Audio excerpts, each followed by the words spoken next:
Why do so many businesses struggle with the creative side of things? The way that creativity operates is almost the exact opposite of the way that most businesses are forced to operate. Creativity requires taking risks. It takes time for good ideas to develop. You have to feel comfortable and safe to take those kinds of risks and not that you're going to get fired or not hit your bonus, not hit your goals. What are some of the changes we can make as individuals, as leaders on our team, or as an organization as a whole to value those things more and make sure it's a safe space for people to be putting forth ideas, to try new things, to innovate, to make new things. Try to build an environment where ideas are welcome, because if they're not welcome, you will never receive them. That's really what I'm hearing you say. Is that correct? Today, I'm very excited to be joined by Melanie Deziel. She is a creative systems architect that helps marketers and individuals create better content through content operations. She's also the author of multiple books, including Prove It and the Content Fuel Framework. Melanie, welcome back to the show. It's good to be back. So today, Melanie and I are going to explore how to creatively come up with content ideas that will help your business. So, Melanie, why do so many businesses struggle with the creative side of things, especially when it comes to content creation, right? Because so many of us just kind of get stuck. We feel like we've done it all and we don't even know where to start. I mean, there's a couple of reasons. One of them, of course, is like we're human, and sometimes we just fall into habits. We fall into routines, and we just keep doing the same stuff over and over because it's convenient and we've done it before. There's also the fact that none of us have as many resources, as much time, as many people as we hope we could, right? That marketing studies show that year after year that most of us wish we had more resources. But I think the biggest thing is that the way that creativity operates is almost the exact opposite of the way that most businesses are forced to operate, right? That's kind of the biggest thing. Most businesses are focused on maximum output at maximum speed, maximum efficiency, very little risk tolerance. We've got to get it right. And creativity, by contrast, requires taking risks. It takes time for good ideas to develop. You have to feel comfortable and safe to take those kinds of risks and not that you're going to get fired or not hit your bonus, and not hit your goals. So it's really difficult to prioritize creativity in those situations because the situation we're in just doesn't allow for it. Well, it's interesting that you say that, because if I think about this, creativity requires a lot more brain power for a lot of us. We have to actually be in a good state of mind to be creative. And it's hard when we have a list of things to do a mile long and we're stuck in task mode, right?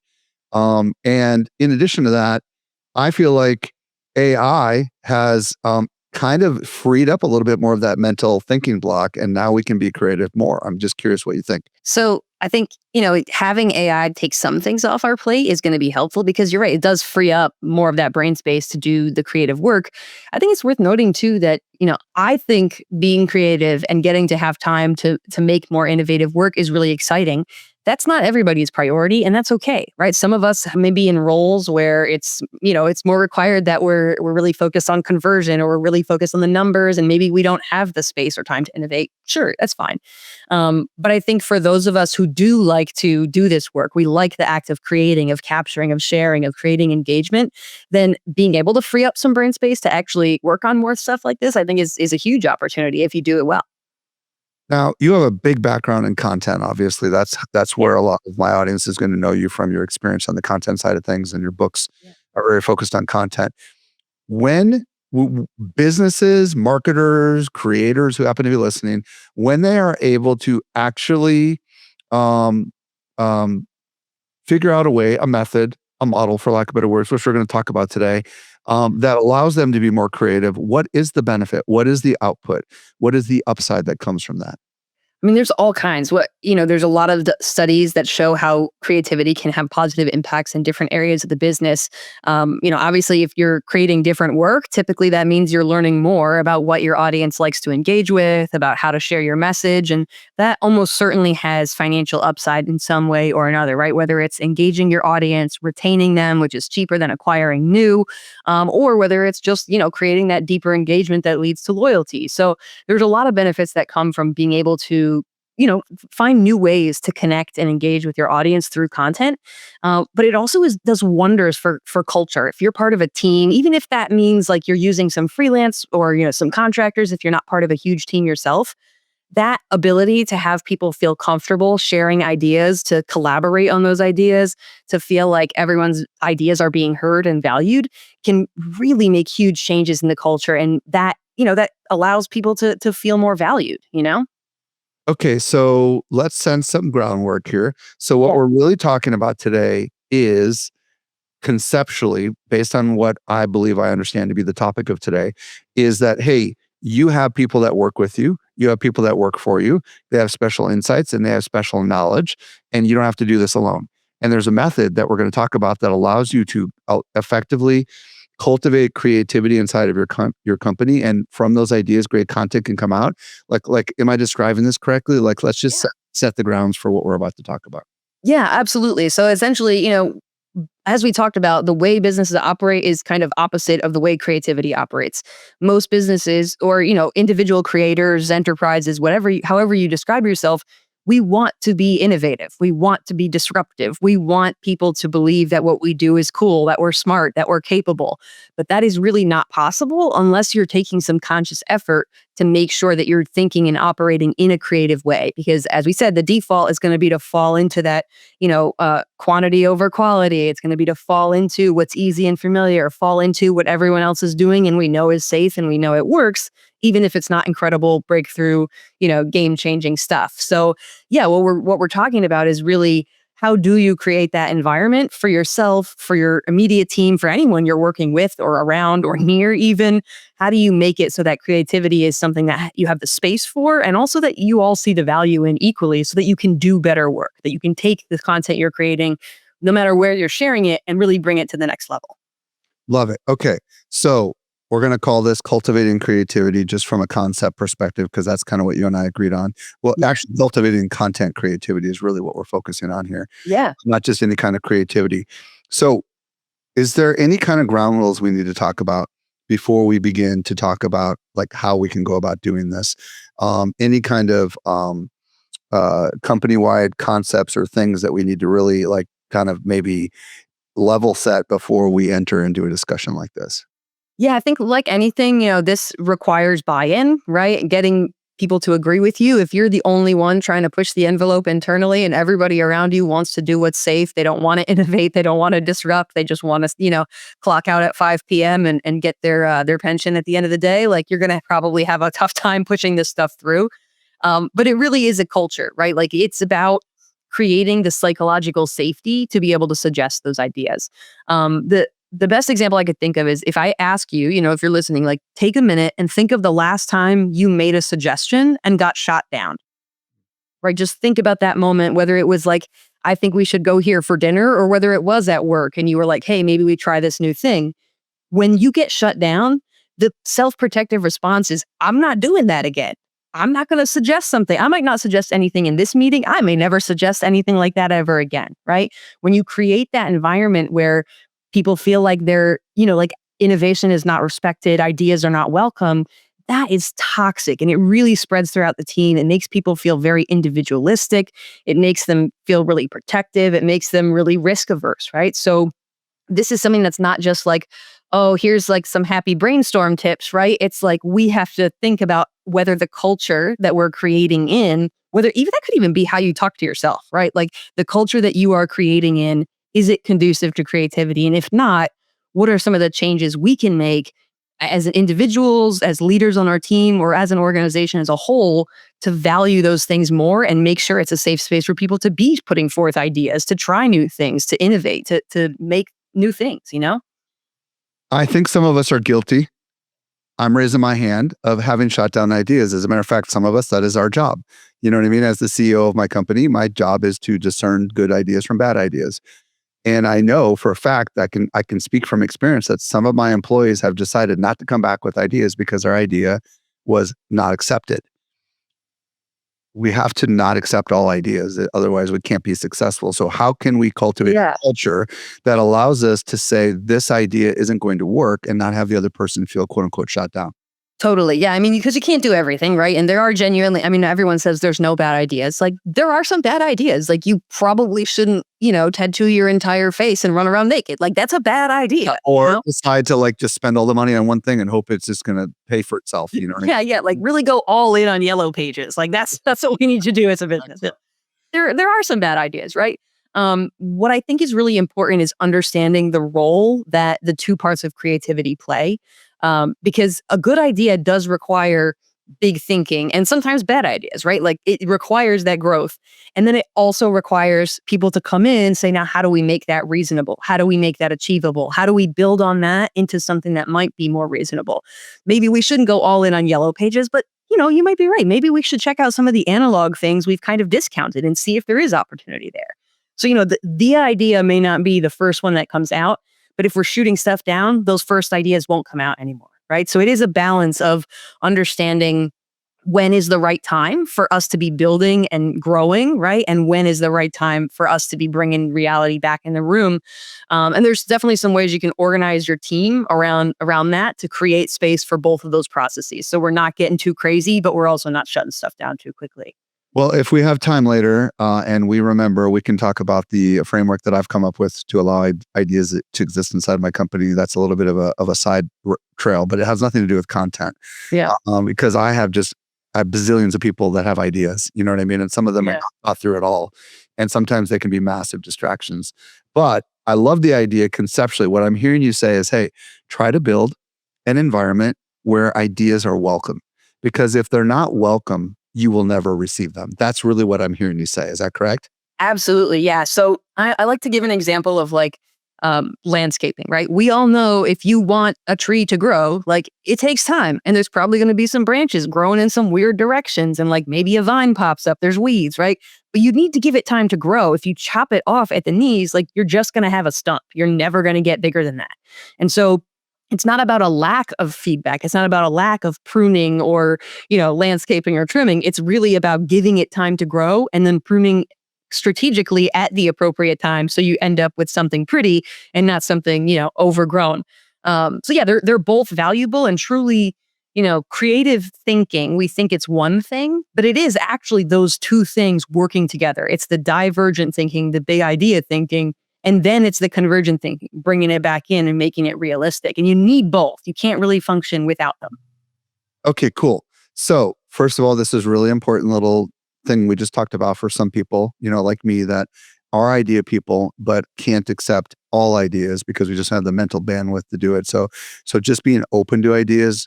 So now we're going to get into some of the more frameworks and stuff. Ultimately, that's going to allow people to process this. So let's just say we agree. Let's say we agree, the listener and us agree that we need better ideas when it comes to our content. We know that they're going to come probably from people that are around us. So now that we've talked about the importance of culture, what's the next thing we need to be thinking about? Well, the next thing you want to do is just kind of set yourself up for success as best you can. Because again, as we said, like, the way businesses operate, creativity is not going to happen unless we put intention behind it. So there are a couple things you can do. The first thing you want to do is like be open about it. So I have found really good success coming in and saying like, hey, look, I know we all want to create good work. Nobody in this room woke up this morning and said, I can't wait to make something mediocre, right? Like, nobody does that. We all want to create good work. And I know that we need to make space for ideas to be allowed to be shared. And we need to then bring it back in later and see what's realistic. We need both of those things. And so we are going to intentionally create spaces for both of those parts of the process. We're going to have an idea development section of our brainstorm, of our Slack, of our Notion, whatever it is you're running. There's an idea development stage where we're just adding, we're yes-anding. It doesn't matter if it's in budget and timeline, if it's feasible, if we have the tools. It's just the ideas. There are no bad ideas there. Then when that has grown to a significant place where we feel like we've got enough material to work with, then, my friends, we will move into the refining phase. And that's where we take a look at what we have, we pluck out the gems, and we try to make the best doable version of those ideas we have. And by kind of setting those expectations, you're doing a couple things. You're letting the creative folks who maybe weren't feeling comfortable sharing ideas before feel like, okay, there's a dedicated space where no one's going to be allowed to shoot it down. I can bring up those ideas, right? And you're letting the folks who are very concerned Maybe it's legal. Maybe it's the finance team who are like, this is going to get out of control. Maybe it's the brand team who's like, this is going to be rogue, right? You're giving those folks the peace of mind of knowing there's a dedicated time for them to shine too. So setting expectations and just being open, like, this is our build time, this is our refine time, makes everybody feel like there's a moment for them to add value to the conversation. And they won't have to jump ahead or, kind of like jump the gun, because they'll feel like they have their time to do what they're best at. And that both of those things are incredibly valuable because they are. Love it. I absolutely love that. So what I'm hearing you say is like, hey, set the ground rules basically that we welcome this because we all want to improve Yeah. and ultimately begin to think about like where these ideas can exist in an acceptable place.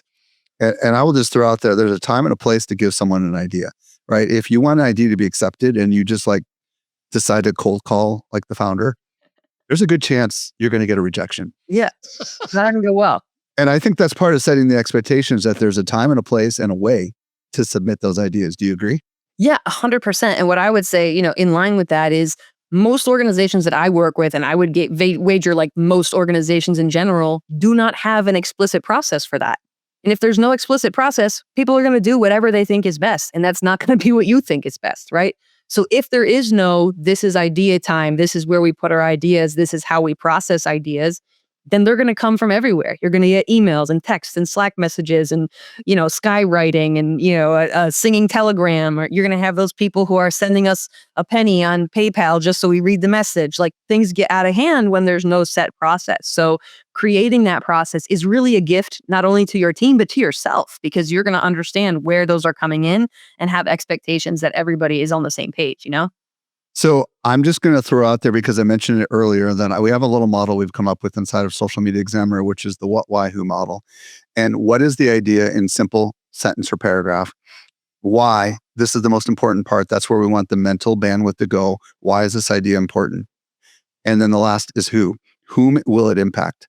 Whom will it? Who will need to be involved? Who are the who's? Mhm. But I tell people avoid the how weeds. Don't even go into the how side of it, because what I tell everyone is the moment you start talking about how is you open yourself for criticism. Yep. But if you talk about what it is at a very simple level, you talk about why, and you talk about who, that will give, at least at the executive level, someone to process. Okay, I'm not going to worry about the how. I want to buy into is the why actually accurate, and what's the impact on people.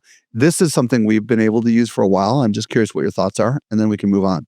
It sounds really aligned. It sounds like almost, different language, but what you've created is like give me the basic idea. This is what I need to know. And we'll worry about how later. We'll worry about the budget, the timeline, about who's going to own it. That's a question for later. For now, let's look at the meat of this idea. Let's see, like, who does it impact? Why is it exciting? We're going to value those things up front and invite people to share it. I think, there's clearly some intention behind it. And that's the other thing I always share with people is like, look, I'm sharing what I know has worked for my organizations, but you should absolutely tweak it, to fit your model.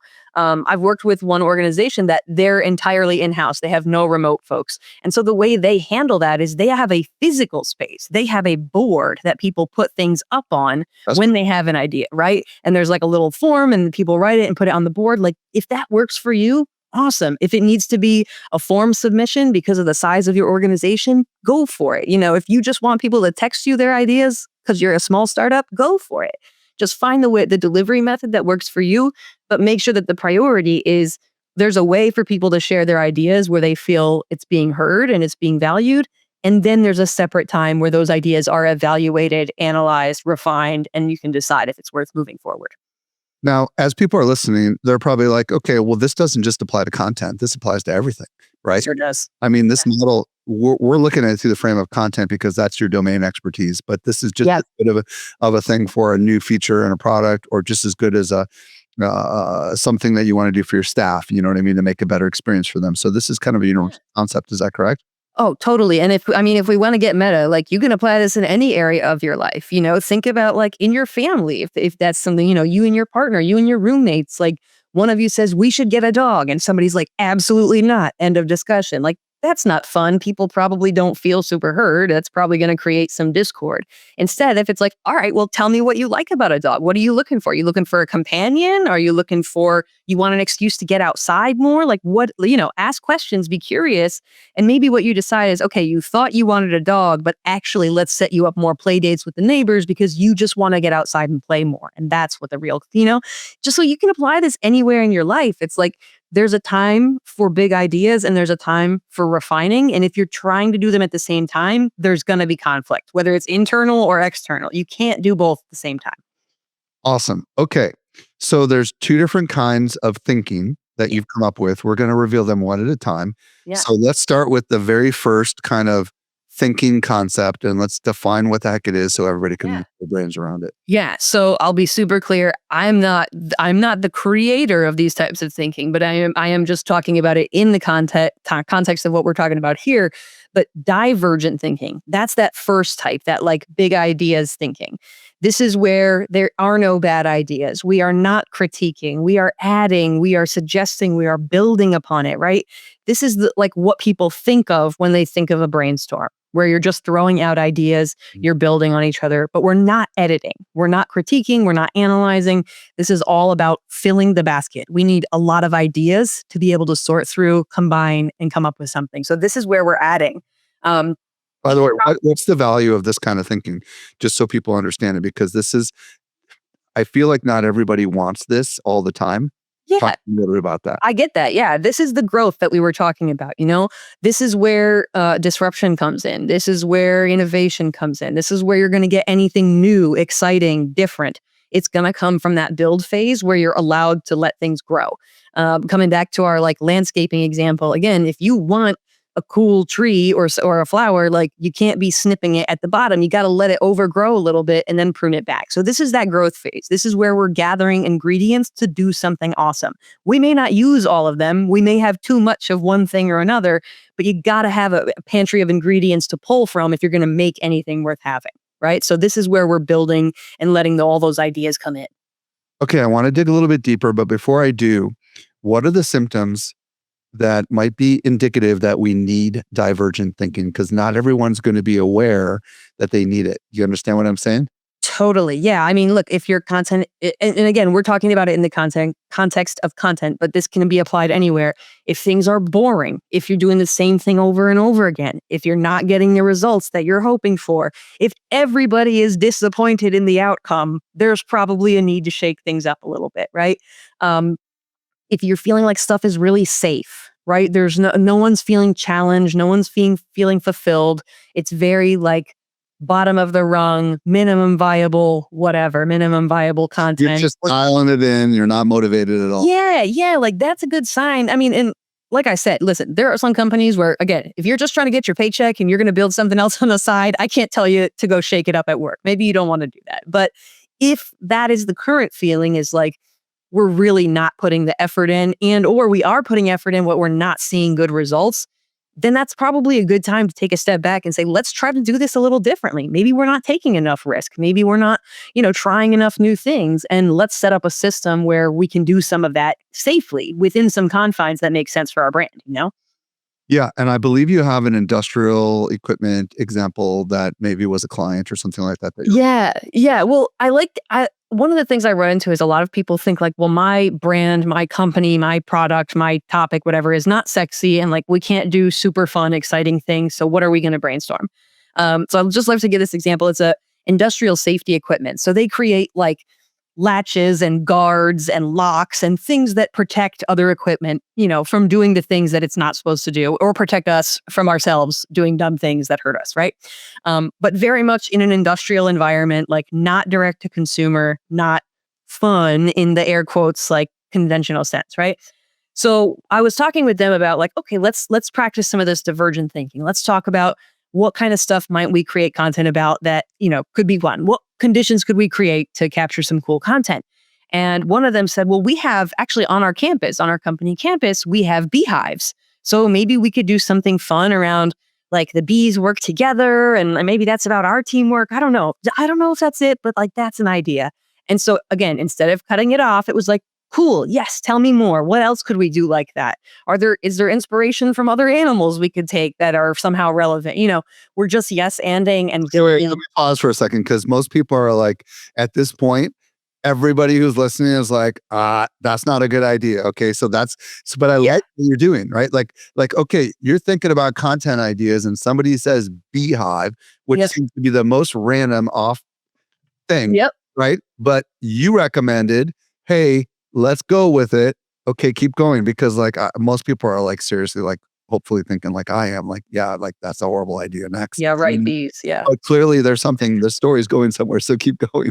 It does, right? And then so we continued that process. We were just adding. We got to a point where somebody on the team was like, "You know what? We should get a Highland cow. Like, those tiny cows that are like really hairy and have the giant horns. Like that was the idea. Was like maybe as a company we should adopt a Highland cow. It can live on our campus. We can create content about the cow because we speak to farmers. Like so again, not the best idea. Like we're probably not going to get a cow, right? So but it allowed us to dream big. It allowed us to laugh. It allowed us to share good ideas, to share things that we might not have spoken up for otherwise, and allowed us to develop those ideas further. They did not, to my knowledge, adopt a Highland cow. Like that was not the final idea. But it allowed them to build to a point where we surfaced things that were useful, that we could take insights from and then take action on later. Interesting. Okay. So, um, in this particular situation, because now we know that this industrial company deals with farm stuff, it makes a Mhm. lot of sense that a cow and bees were involved. And Yep. somehow, some way, some creative idea came out of this. And that's the key, right? Is to allow the idea to not be killed. So, how do we do that? Any tips? Yep. You know what I mean? Like, because, So yeah. so this is exactly what we were talking through before, right? Having that dedicated time. I set the expectation with this group where I said, "Okay, yes, tell me more about the bees. No bad ideas. Keep going. Give me more." Right? Tell me about other animals. Who are some of your clients? Do they have animals? We're just building and leading with curiosity to allow those things to surface. Now we have the ingredients.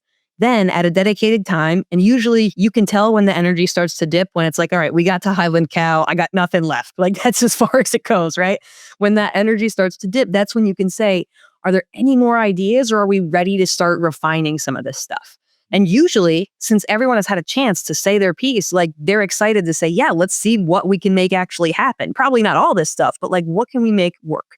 Um, so that's when you switch into that convergent thinking mode. So divergent, like to diverge, to grow apart, big ideas, and then converge. We're coming back together. We're bringing reality, budget, timeline, legal approval, all those things back into the room to see what kind of pruning we need to do on this pile of ideas to end up with something we can truly use. So in the case of our industrial friends, where it ended up is the cow, they weren't zoned for cows, I think was the situation. Like they couldn't get a cow on campus, probably not the most appealing. They were able to do chickens. They were able to do chickens, right? And so they were able to in the area where they already had these bees working and making honey. Now they had chickens and they had eggs as well, right? So now they're able to create more content around that.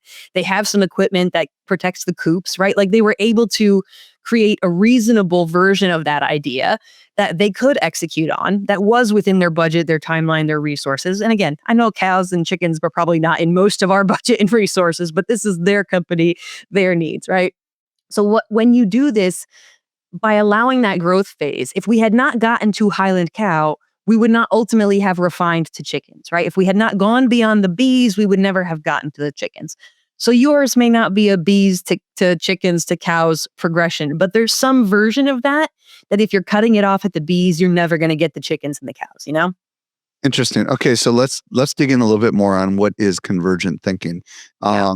and do we have to start with divergent thinking always in this case? Like, help me understand that they're intertwined. You know. Totally. Yeah. And so if you're doing the convergent thinking, you're trying to bring the budget, the reality into the room. That's the shutting down of the ideas. That's getting to the how too quickly.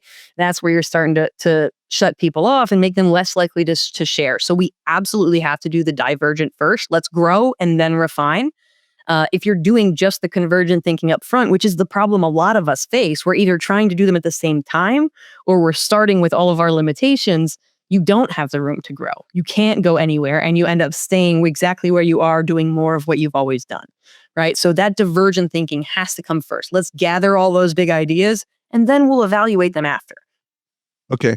So let's now apply this to a different medium. Sure. Let's say you have one person coming to you with a big idea Yeah. instead of a group of people. And maybe it was delivered, over email or in a little video or something like that.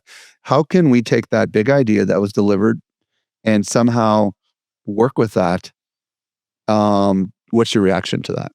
So I have found, I'm stealing a quote from Phil Jones, who's my co-author on Prove It, that if you can't have a conversation in the same oxygen, you at least need to have it in the same moment. So by that I mean an email chain or Slack messages back and forth. You don't know where they are when they're receiving it, if they have the time to do it.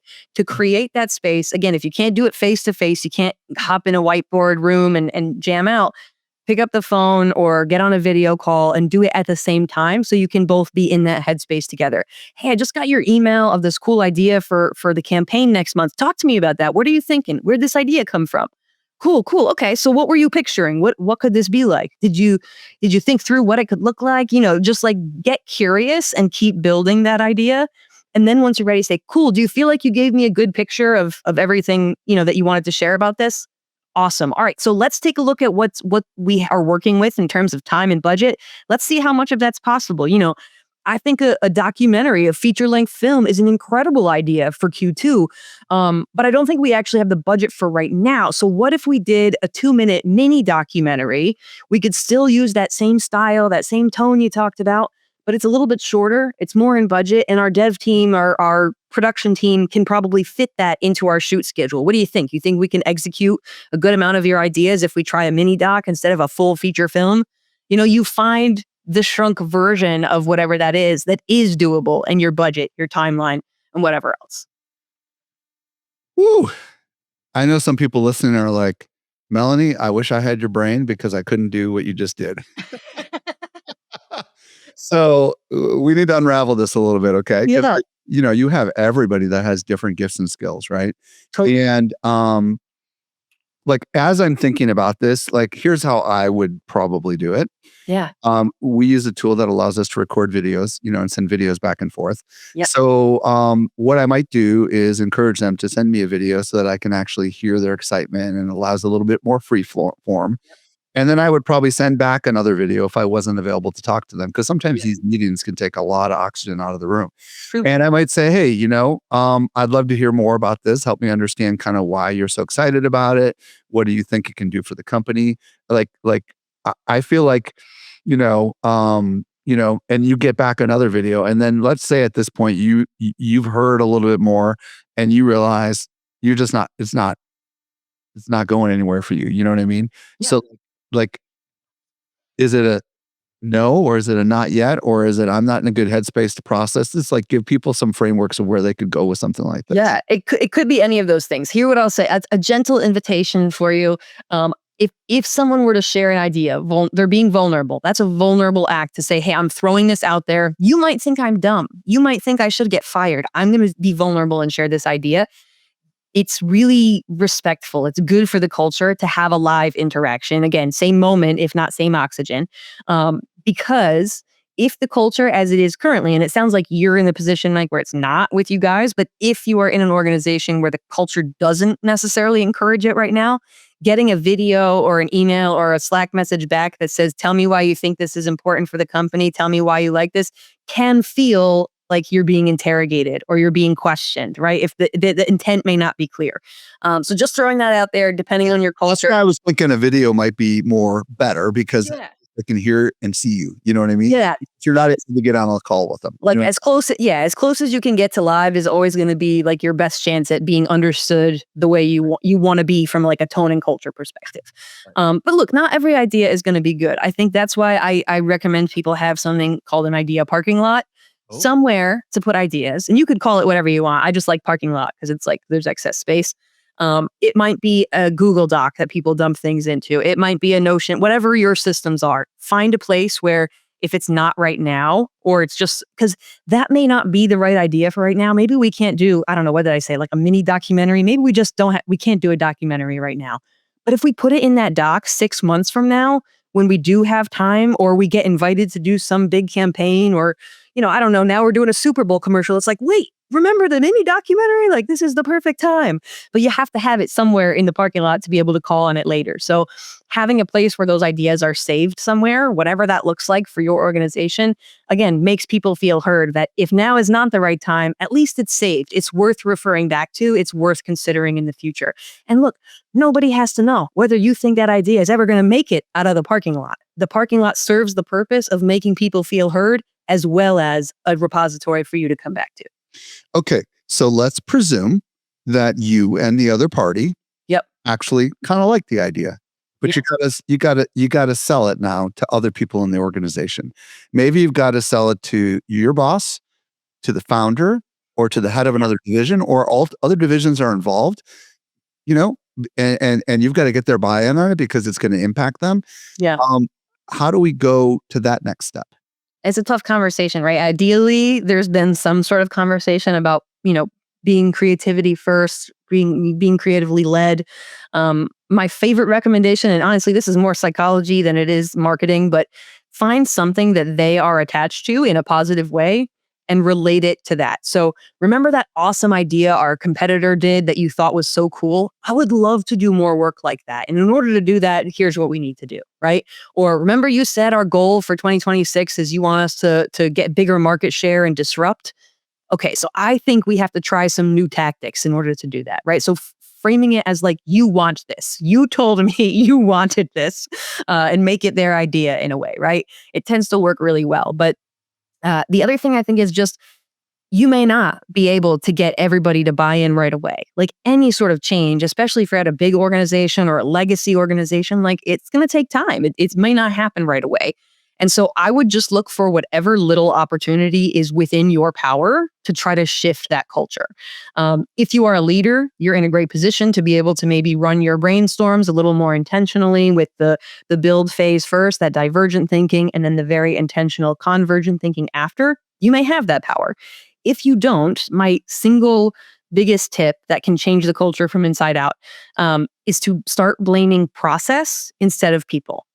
Blaming the process instead of the people. So by that I mean when things go wrong, when you don't hit the goal, when you don't reach benchmark for your content, when you're not growing at the rate you want, or your content didn't get the views you wanted, instead of blaming a person, blame the process. How can we allow more editing time so that we don't have a choppy experience for the users? Or how can we track our metrics better so we can create a better dashboard to optimize for next time? So instead of, you know, Mike made a bad video and it's all Mike's fault, and like now, you're not going to be employee of the month, Mike. Like instead of dumping it all on a person, it's like, Mike, how can we work together to do better next time? Like, what can we change? Do you need more time? Do we need more tools? Do we need a better editor? Maybe we borrow an editor from another department, right? If that's not your strength, working on improving the process instead of blaming the person just allows for a much better culture where people might feel more safe to take those risks.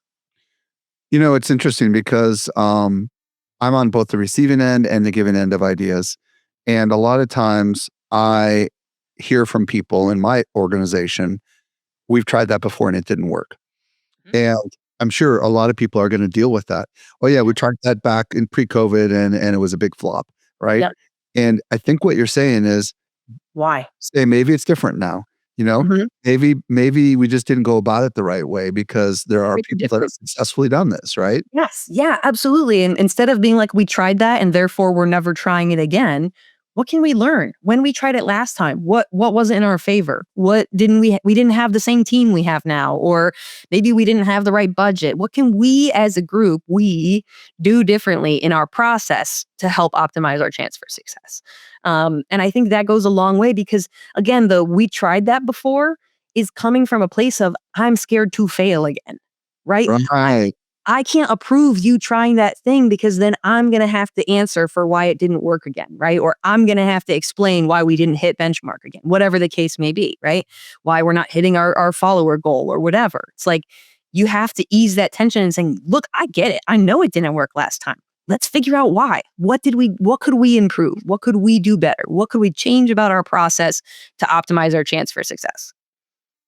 A couple of thoughts for those that have that work for organizations where you have like a CEO or founder or somebody high up in the company.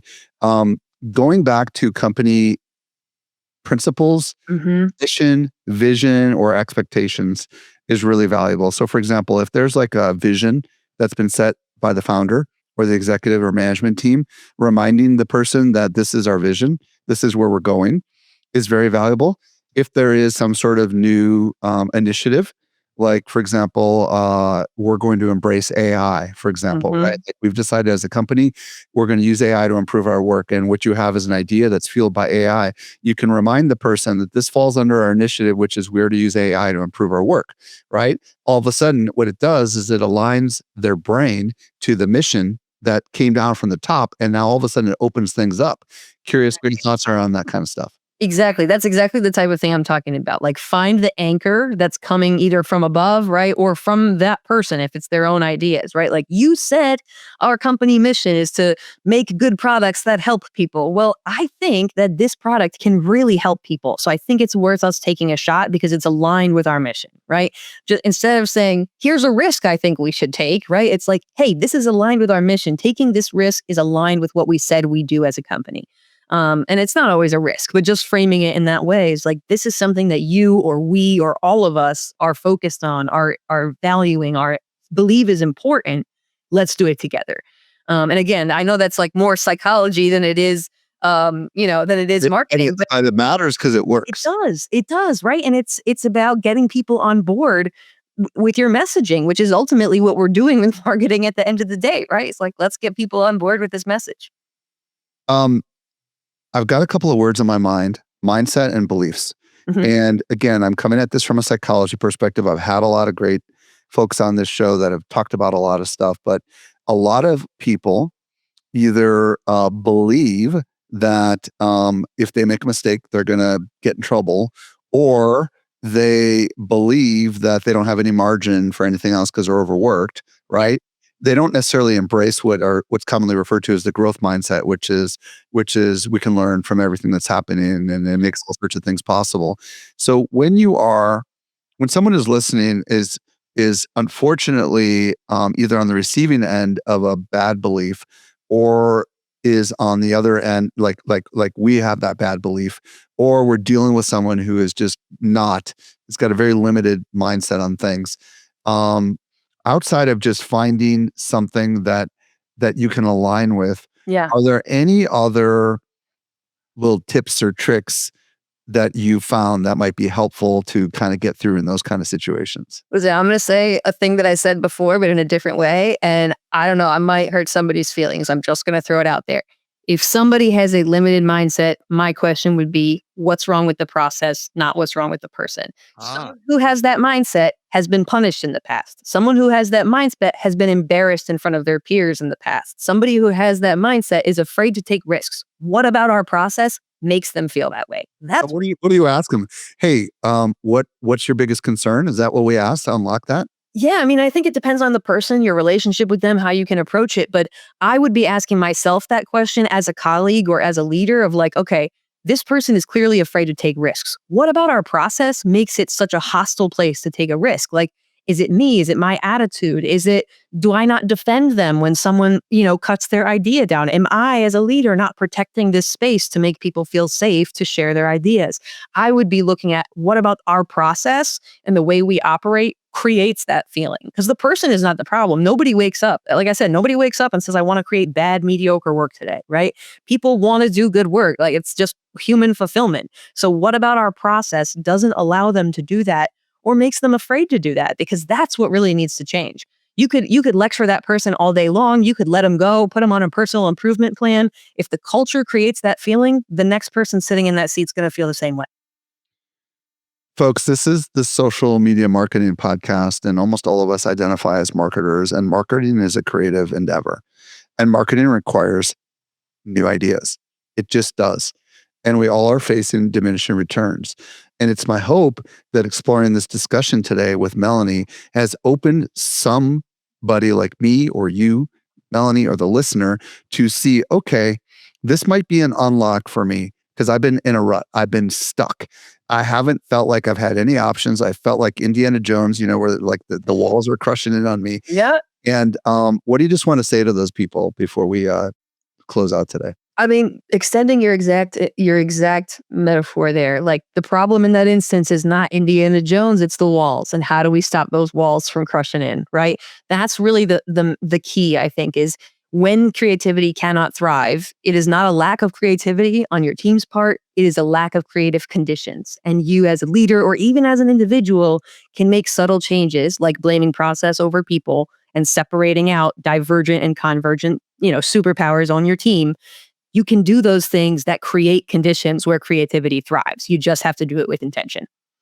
Melanie Deziel, this has been a really fascinating dialogue. If people want to explore working with you, where do you want to send them? If they want to connect with you on the socials, what's the platform you recommend? Well, lucky for you, I am the only Melanie Deziel if you spell it the way that I do, which is Deziel. So I'm search optimized and you'll find me on your network of choice. These days, I'm spending lots of time on TikTok and LinkedIn, where I am Melanie Deziel and Mel Deziel on TikTok. But you can find me anywhere. Head over to my website at melaniedeziel.com. That's where you could find all my social links. You can find information about my newsletters, about my snail mail club, where I mail you creative prompts once a month. There's all kinds of fun stuff happening over there at melaniedeziel.com. Thank you so much, Melanie, for coming on the show and sharing your insights. Thanks for having me back.